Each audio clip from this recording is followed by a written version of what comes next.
प्यारे बच्चों, मान लो कि आपके पास ये कोई पदार्थ है और हमें इसके अंदर के बारे में जानना है कि आखिर क्या है इसके अंदर। तो कैसे जान पाएंगे? हम इसको तोड़ें तभी तो अंदर जान पाएंगे। तोड़ने के लिए हमें क्या करना होगा? एक हथौड़ी चाहिए होगी। और हथौड़ी भी कैसी हो? अगर मान लो कि थर्मोकॉल की हो तो क्या उससे हम तोड़ पाएंगे? तो इसका मतलब है हथौड़ी भी भारी होनी चाहिए जिसके द्वारा हम इस पे आसानी से तोड़ सकें और इसके अंदर के बारे का अध्ययन कर सकें। अब अगर मान लो कि कोई परमाणु है और उसके भीतर उपस्थित नाभिक के बारे में हमें जानकारी करनी है, तो उसको तोड़ने के लिए अब तो हथौड़ी काम नहीं करेगी। तो अब हमें क्या करना होगा कि हमें कोई या तो पॉजिटिव चार्ज पार्टिकल लाना होगा या फिर नेगेटिव चार्ज पार्टिकल लगा करके और उसको हिट कराएं। जैसे मान लो कि मेरे पास ये नाभिक है और हमें इसको तोड़ना है। नाभिक पॉजिटिव होता है। तोड़ने के लिए अगर मान लो हमने नेगेटिव चार्ज लेके आए और नेगेटिव चार्ज अगर लेके आते हैं, ये पॉजिटिव है, तो क्या होगा? दोनों आकर्षण के कारण चिपक जाएंगे। अब यदि हम पॉजिटिव चार्ज लेके आते हैं और ये भी पॉजिटिव है, तो ये एक दूसरे को प्रतिकर्षित करेंगे और ये दूर भाग जाएंगे। एक चीज तो हमें पता चल गई कि हमारे पास जो पार्टिकल हो, चाहे पॉजिटिव या नेगेटिव में से हमें उस पार्टिकल को लेना होगा जो भारी हो। तो जो पॉजिटिव मीन्स प्रोटॉन और नेगेटिव मीन्स इलेक्ट्रॉन। अब इसका मतलब अगर हम इलेक्ट्रॉन को लेते हैं तो इसका जो द्रव्यमान है वो 9.1 × 10⁻31 किलोग्राम होता है, जबकि प्रोटॉन का द्रव्यमान होता है 1.67 × 10⁻27 किलोग्राम। अब इन दोनों में से भारी तो यही है, तो हमें ये वाला पार्टिकल चाहिए होगा, प्रोटॉन। अब इतना भारी होने के बावजूद वेग भी चाहिए, तभी तो ये इसको हिट कर पाएगा। तो वेग जब ज्यादा होगा तो इसकी गतिज ऊर्जा ज्यादा होगी और गतिज ऊर्जा ज्यादा होगी तो ये तीव्र वेग से जाकर के इसको हिट कर पाएगा और हम इसके अंदर के बारे का अध्ययन कर सकेंगे। अब हम ऊर्जा कैसे बढ़ाएं? तो इसके लिए पहला चैप्टर आप लोग पढ़ चुके हैं जो हमारा है इलेक्ट्रिक चार्ज एंड फील्ड, और दूसरा चैप्टर है हमारा इलेक्ट्रोस्टैटिक पोटेंशियल एंड कैपेसिटर। तो पहले चैप्टर में जब चार्ज की बात आती है तो चार्ज क्या है? चार्ज किसी पदार्थ का गुण है जिसके कारण क्या होता है? एक इलेक्ट्रिक फील्ड जनरेट होता है। क्या जनरेट होता है? Electric field. और उस इलेक्ट्रिक फील्ड की वजह से अगर कोई हम टेस्ट चार्ज लेके आते हैं और उस टेस्ट चार्ज को जब हम इलेक्ट्रिक फील्ड में प्रवेश कराएंगे तो या तो वो आकर्षण बल का अनुभव करेगा या फिर प्रतिकर्षण बल का अनुभव करेगा। ठीक है, अब इसका मतलब ये हुआ कि ये फोर्स इस पर अप्लाई होगा। ठीक, और इस फोर्स तक की कहानी हम पहले चैप्टर में पढ़ चुके हैं और जिसके अंतर्गत हम कई निगमन भी कर चुके हैं। अब इसके आगे की बात करते हैं कि अगर किसी चार्ज पर फोर्स अप्लाई होता है, अगर बल लगता है, तो बल लगेगा तो क्या होगा? विस्थापन होगा। और जब बल और विस्थापन का गुणनफल क्या होता है? कार्य। इसका मतलब कार्य होगा और यह कार्य ही स्थिति ऊर्जा के रूप में संचित होगा।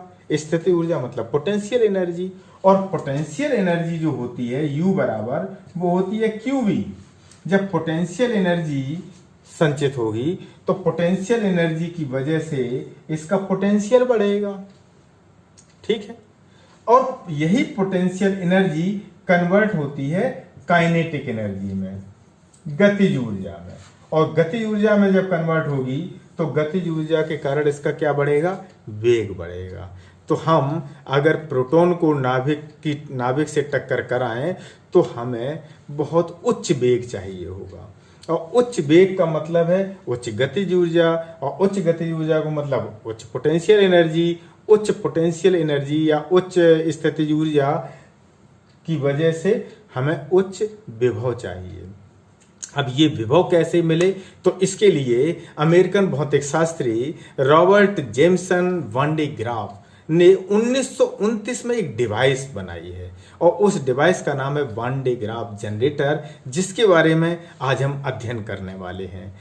तो वान डे ग्राफ जनरेटर का पहले हम इंट्रोडक्शन थोड़ा सा पढ़ लेते हैं कि यह एक स्थिर विद्युत जनित्र है, इलेक्ट्रोस्टैटिक जनरेटर है। इसको इलेक्ट्रोस्टैटिक जनरेटर क्यों कहा गया, क्योंकि इसमें जो आवेश का प्रयोग होगा वो स्थैतिक आवेश होता है, स्टैटिक चार्ज, कि वो मूव नहीं करता है, बल्कि हम उसको एक स्थान से दूसरे स्थान तक ले जाने के लिए हम कन्वेयर बेल्ट के द्वारा एक स्थान से दूसरे स्थान तक मूव कराते हैं। तो इसलिए हम इसको इलेक्ट्रोस्टैटिक जनरेटर भी कहते हैं। और 1929 में डिजाइन किया गया है Robert Jameson one day graph द्वारा। तब इनकी उम्र रही होगी लगभग 28 साल, क्योंकि दिसंबर 1901 में इनका जन्म हुआ है। तो बताइए, इतनी कम उम्र में और इतनी बड़ी सोच, जिसके द्वारा इन्होंने क्या किया है, इसकी सहायता से उच्च विभव 10⁶ वोल्ट मतलब मिलियन वोल्ट का विभव उत्पन्न किया जाता है। और इस विभव से प्राप्त विशाल वैद्युत क्षेत्र का उपयोग आवेशित कणों जैसे प्रोटॉन, आयन, अल्फा कण आदि को त्वरित करके, एक्सीलरेट करके उनकी ऊर्जा बढ़ाने में किया जाता है। अब इस वान डे ग्राफ जनरेटर का सिद्धांत है जिसको हम पढ़ते हैं। पहला नंबर है कि किसी आवेशित चालक से वायु में वैद्युत विसर्जन उसके नुकीले सिरे से सर्वाधिक होता है, इसे कोरोना विसर्जन कहते हैं। दूसरा, किसी खोखले गोलीय चालक के भीतर छोटा आवेशित चालक रखकर दोनों को सुचालक तार से जोड़ दें तो भीतरी चालक का समस्त आवेश बाहरी चालक के पृष्ठ पर आ जाता है। और तीसरा है कि गोलीय चालक के भीतर किसी बिंदु पर विभव पृष्ठ के बराबर होता है, जिसे आपने इस दूसरे चैप्टर के पहले भाग में पढ़ा होगा। तो देखो, अब इसको हम एनालिसिस कर लेते हैं कि आखिर कैसे इसका सिद्धांत काम करता है। तो देखो, हम मान लें कि कोई एक गोलीय चालक है, ठीक है। जब भी बात गोलीय चालक की हो तो इसका मतलब है कि वो खोखले गोली कोष की बात हो रही है। और ये गोलीय चालक मान लो कि स्मॉल आर त्रिज्या का है, स्मॉल आर त्रिज्या का, और इस पर प्लस क्यू आवेश दिया जाता है जो इसके पृष्ठ पर समान रूप से वितरित हो जाता है। तो इस गोलीय चालक का विभव कितना होगा, 1/4πε0 small Q upon small R. अगर हम स्मॉल क्यू बराबर निकालें तो क्या होगा, 4πε0 आर इंटू वी। ये हमें आवेश पता चल गया, ठीक है। अब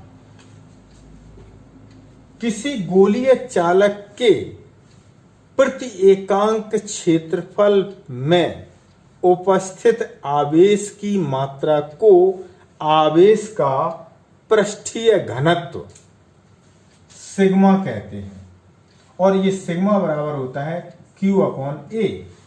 तो इस गोलीय चालक के लिए Q की वैल्यू रख दें 4πε0 R इंटू वी और बटे A की जगह पे हम 4π स्मॉल r स्क्वायर, तो 4π से 4π स्मॉल r से वर्ग, तो ये आ गया ε0 v अपॉन r।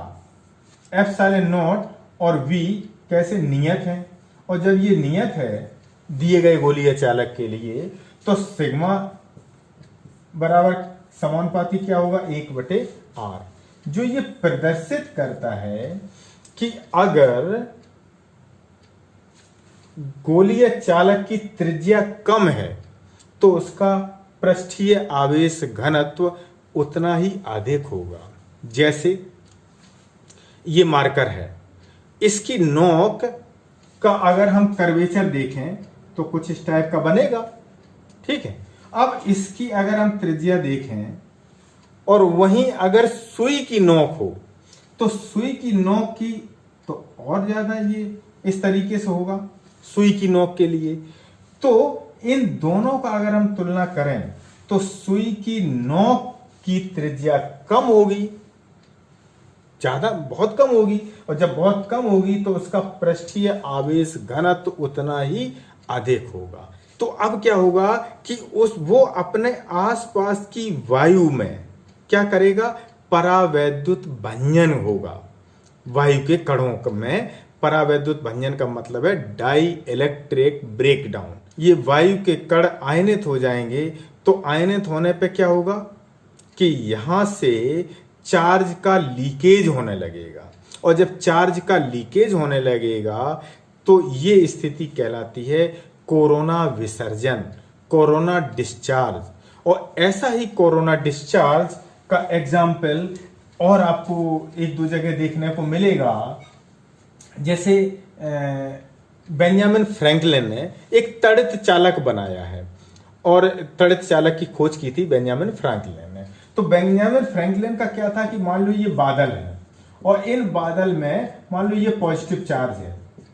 अब इधर क्या है कि बहुत सी बिल्डिंगें बनी हैं, और बहुत सी बिल्डिंग बनी हैं।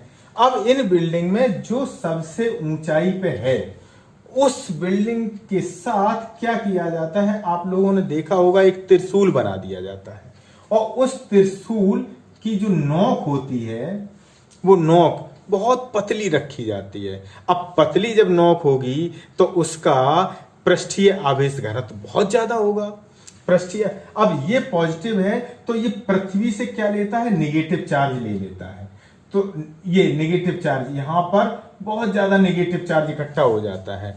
अब यही नेगेटिव चार्ज बादल के पॉजिटिव से क्रिया करके न्यूट्रलाइज करता है। तो इसके कारण क्या होता है, यहां से ये चलता है, और जब ये चलता है तो ये बिल्कुल इस तरीके से एक लाइन जैसी बना लेता है, जिसको हम बिजली कड़क रही है, हम लोग कहते हैं बिजली कड़क रही है। तो वो क्या होता है कि वायु के कणों को ये गर्म करता है, और गर्म करने से वो हमें चमक दिखाई देती है। तो वही ये यहाँ पे इसी को कहते हैं हम कोरोना डिस्चार्ज। ये कोरोना डिस्चार्ज होता है। और खास बात है कि कोरोना डिस्चार्ज अगर इस क्षेत्र में हो गया तो इसके समीप की अगर कोई बिल्डिंग है जो कि इससे थोड़ी सी कम ऊंचाई पे है, तो फिर उस पर इन बादलों से निकलने वाली जो बिजली है वो इनको नुकसान नहीं पहुंचा पाती है। तो ये तो हो गया कोरोना डिस्चार्ज, जो कि हमारा सिद्धांत का पहला कॉन्सेप्ट है। दूसरा क्या है, किसी खोखले गोलीय चालक के भीतर छोटा आवेशित चालक अगर हम रख देते हैं, तो देखो अगर मान लो कि हमारे पास एक ये गोलीय चालक है, ठीक, ये ए गोलीय चालक है, और इस पर प्लस क्यू आवेश दिया गया है, ठीक, और जब प्लस क्यू आवेश दिया गया है और इसकी त्रिज्या है स्मॉल आर, ठीक, तो इसका विभव कितना होगा, 1/VA बराबर 1/4 एप्सिलॉन नॉट और Q बटे स्मॉल आर। अब अगर एक दूसरा गोलीय चालक है जिसकी त्रिज्या है कैपिटल आर, और इस पर भी प्लस आवेश दिया जाता है, लेकिन इस पर चार्ज है प्लस कैपिटल Q, तो इसका विभव कितना हो जाएगा, V बराबर 1/4 एप्सिलॉन नॉट और capital Q upon capital R। अब यदि हम इस गोले को किसी विधि द्वारा इसके अंदर रख दें तो क्या होगा, अंदर रख दें तो क्या होगा, तो देखो आपको एक जानकारी के लिए हम जो इससे पहले के आपने वीडियो में जरूर पढ़ा होगा कि अगर कोई खोखला गोलीय चालक है, अगर उसके अंदर कोई आवेश है तो वो तुरंत कहां पहुंच जाता है, पृष्ठ पर, अंदर कोई भी आवेश नहीं रहता है। ये एक नंबर में प्रश्न भी आता है कि अगर एक कोई बड़ा गोलीय चालक है और दूसरा एक छोटा गोलीय चालक है, अगर मान लो कि इसका चार्ज 1000 कूलाम है और इसका चार्ज मान लो 10 कूलाम है, तो प्रश्न है कि किस कंडीशन में इसका चार्ज शून्य हो जाएगा। तो देखो अगर हम यहां पर इन दोनों को जोड़ देते हैं तो ये 10 कूलाम आवेश और ये 1000 कूलाम आवेश है, तो दोनों में जिसका विभव ज्यादा है उधर से आवेश निम्न विभव की ओर ये चलता रहेगा। कब तक? जब तक कि दोनों के विभव समान नहीं हो जाते हैं, तो ऐसे में ये विभव शून्य नहीं होगा। लेकिन अगर हम इसको एक विशेष विधि द्वारा इसके अंदर रख दें और ये अंदर रखने पर फिर इसको जोड़ दें, तो इसका पूरा 10 कूलाम जो आवेश है वो पूरा कहां चले जाएगा? इसके पृष्ठ पर। तो पृष्ठ पर जाकर कितना हो जाएगा? 1010 कूलाम। तो शून्य करने के लिए हमें क्या करना होता है कि इसके अंदर रखना होता है। अब अगर ये शून्य आखिर कैसे हो जाता है तो इसको हम समझ लेते हैं। तो देखो कि हमें ये तो पता चल गया कि छोटे गोले का जो विभव है वो 1/4 पाई एप्सिलॉन नॉट क्यू बटे स्मॉल r, और बड़े का विभव है VB बराबर 1/4 pi epsilon not capital Q बटे कैपिटल R। अब इस छोटे गोले को इस बड़े गोले के भीतर रख दिया। ये A गोला है और ये B गोला है, ये R त्रिज्या है और ये कैपिटल R त्रिज्या है। तो इस स्थिति में पहले हम ये देखें कि A गोले पर विभव। तो देखो A गोले पर विभव हमें पता करना होगा। A गोले पर टोटल विभव दोनों है, तो इस पर अगर कैपिटल Q है, इस पर स्मॉल q है, तो इन दोनों आवेशों को हम केंद्र से निकलता हुआ मान सकते हैं, केंद्र पर स्थित मान सकते हैं। तो यहां पर कितना आवेश हो गया? Q और कैपिटल Q, टोटल आवेश हम यहां पे मान सकते हैं। ऐसी स्थिति में A गोले पर विभव कितना होगा? V बराबर, जब इसके अंदर रख दिया तो VA बराबर 1/4 pi epsilon not small q बटे स्मॉल r प्लस, अब यहां पर कैपिटल Q आवेश भी है तो उसके कारण भी विभव होगा, और उसके कारण विभव कितना होगा? जितना उसके पृष्ठ पर विभव होगा। तो वो कितना होगा? 1/4 pi epsilon not capital Q बटे कैपिटल R, समीकरण नंबर 1। अब B गोले पे विभव निकाल लो। तो B गोले पे जो विभव निकालेंगे VB बराबर, तो 1/4 pi epsilon not capital Q बटे कैपिटल R। तो ये हो गया बड़े गोले का। अब स्मॉल q आवेश भी तो है, इसके कारण भी तो बड़े गोले पे विभव होगा। तो स्मॉल q के कारण कितना होगा? 1/4 pi epsilon not small q बटे, अब त्रिज्या कितनी काम करेगी? कैपिटल R, क्योंकि हम बड़े गोले पे निकाल रहे हैं। समीकरण नंबर 2। अब हमें VA माइनस VB निकालना है। ठीक, हमने समीकरण 1 में से 2 को घटा दिया। तो 1/4 पाई एप्सिलॉन नॉट Q बटे small r plus 1/4 pi epsilon not capital Q बटे capital R plus minus 1/4 pi epsilon not capital Q बटे capital R minus 1/4 pi epsilon not small q बटे कैपिटल R। तो ये पद cut गए, क्या बचा हमारे पास? 1/4 पाई एप्सिलॉन नॉट q बटे small r minus 1/4 pi epsilon not और q बटे कैपिटल R। ये VA माइनस VB निकला।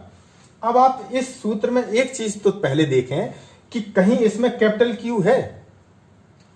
कैपिटल Q नहीं है। इसका मतलब है कि इन दोनों गोलों के कारण जो पोटेंशियल डिफरेंस है वो बड़े गोले के आवेश पर निर्भर नहीं करता है। बड़े गोले पे आवेश चाहे जितना हो, हमें उससे पोटेंशियल डिफरेंस पे कोई प्रभाव नहीं पड़ेगा। अब बात करते हैं इस पद की कि छोटे गोले की त्रिज्या कम है तो ये वाला मान कैसा होगा? अधिक होगा। जब ये वैल्यू अधिक होगी तो उसमें से ये मान जब घटा देंगे तो प्राप्त मान कैसा हमें मिलेगा? पॉजिटिव मिलेगा। और ये पॉजिटिव मान हमें बताता है कि VA का मान अधिक होगा।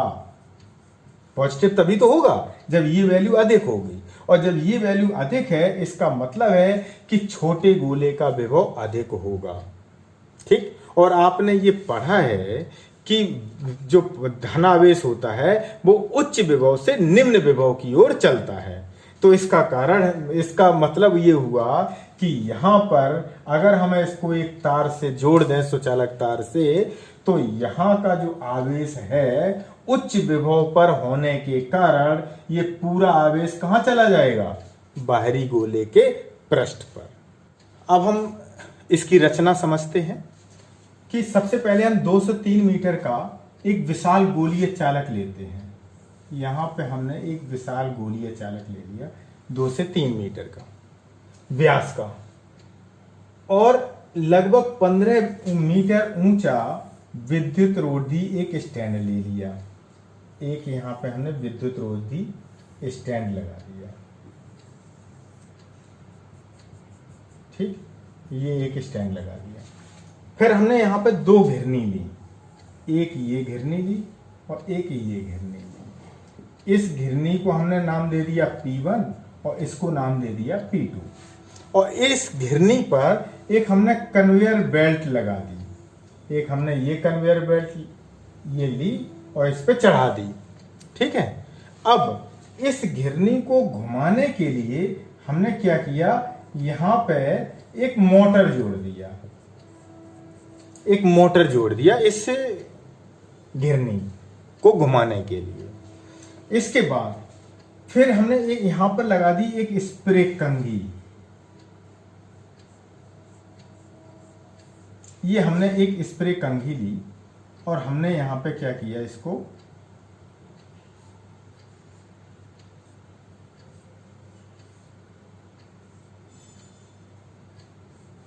ठीक है, और हमने इसको ले करके और यहां से पृथ्वी से जोड़ दिया। पृथ्वी से जोड़ दिया।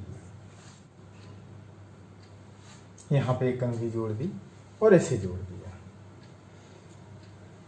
इसके बाद उच्च विभव पावर सप्लाई जोड़ दी।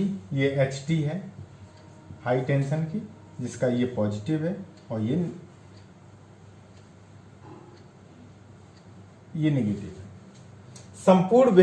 संपूर्ण उपकरण को हमने यहां पे एक निर्वातित इसका चैम्बर ले लिया और इस निर्वातित चैम्बर में हमने इसको रख दिया। ये तो हो गई कंस्ट्रक्शन, पूरी रचना। अब हम इसकी कार्यविधि को समझते हैं।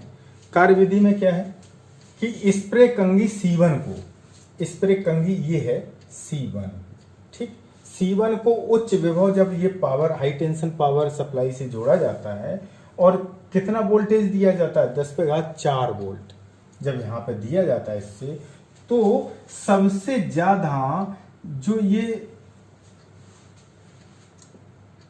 कॉम्ब की जो नोक होती है, सबसे ज्यादा पृष्ठीय घनत्व तो यहां होगा, तो सबसे ज्यादा आवेश भी यहीं पर एकत्रित हो जाएगा, पॉजिटिव आवेश।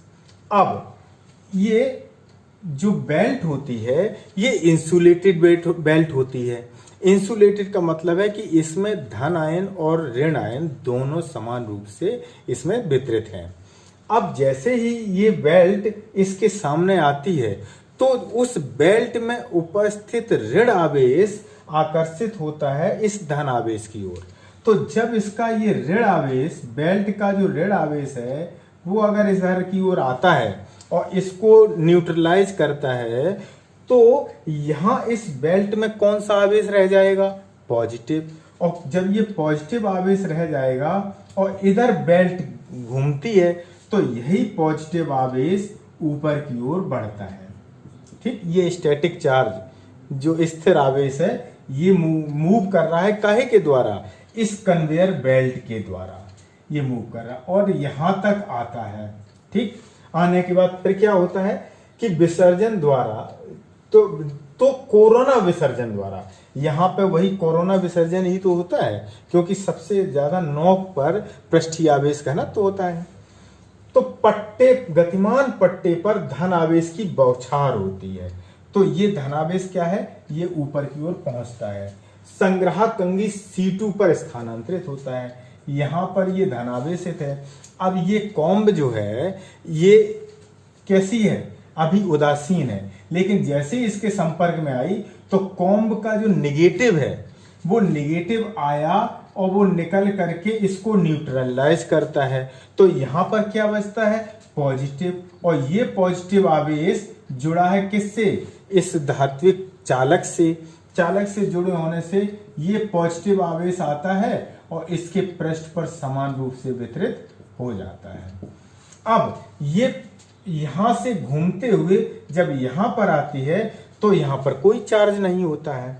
तो इस प्रकार से इस बेल्ट, कन्वेयर बेल्ट के द्वारा लगातार कोरोना विसर्जन द्वारा C1 कॉम्ब से पॉजिटिव आवेश पहुंचता है कहां पर, C2 कॉम्ब पर पहुंचता है, और वहां से इस गोलीय चालक के पृष्ठ पर समान रूप से वितरित होता रहता है।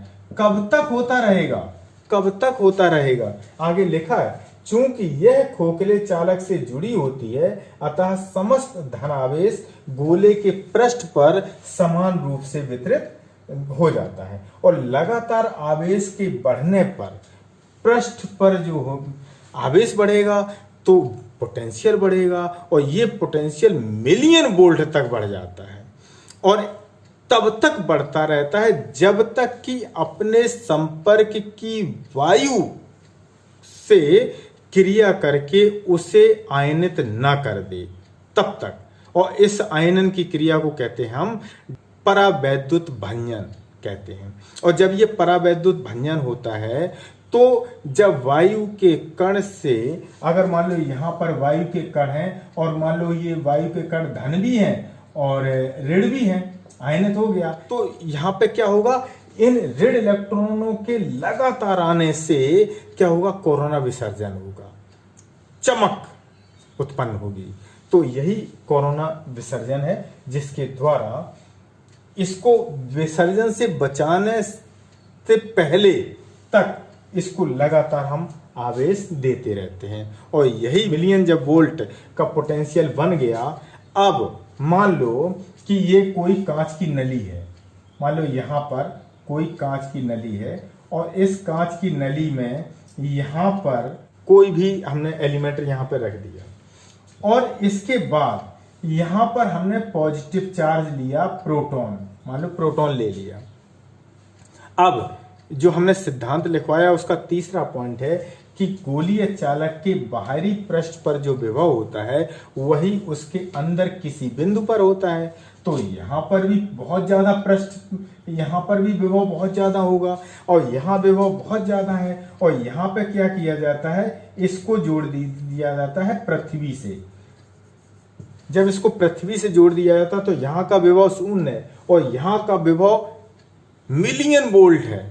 तो ऐसी स्थिति में ये प्रोटॉन का वेग बढ़ता है और तीव्र वेग से इसको हिट करता है। तो जब इसको हिट करेगा तो इसी का उपयोग हम करते हैं न्यूक्लियर फिजिक्स में, नाभिकीय भौतिकी में। तो इस प्रकार से ये हमारा वन डे ग्राफ जनरेटर, जिससे हमने क्या सीखा कि आखिर वन डे ग्राफ जनरेटर के द्वारा हम क्या करते हैं, हम पोटेंशियल जनरेट करते हैं, हाई पोटेंशियल जनरेट करते हैं, और कितना मिलियन वोल्ट तक।